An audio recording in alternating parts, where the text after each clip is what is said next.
நல்லா கொதிக்க கொதிக்க சாம்பார் இட்லி சாப்பிடணும் போல் இருந்தது. அப்போ அதுக்கு ஏற்ற மாதிரி சூப்பரான ஹோட்டல் சாம்பார் ஒன்று செய்யலாமா?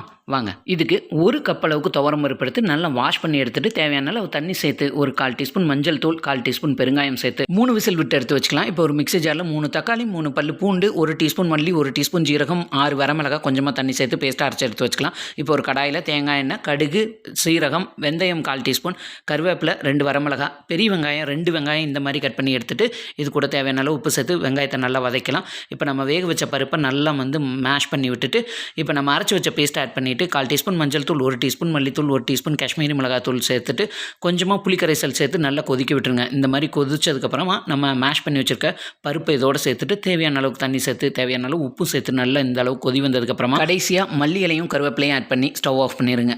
நல்லா சுட சுட இட்லி வச்சு இந்த ஹோட்டல் சாம்பார் ஊற்றி சாப்பிட்டீங்கன்னா எத்தனை இட்லி சாப்பிடுவீங்கன்னே தெரியாது. வீடியோ பிடிச்சிருந்தா சப்ஸ்கிரைப் பண்ணிடுங்க.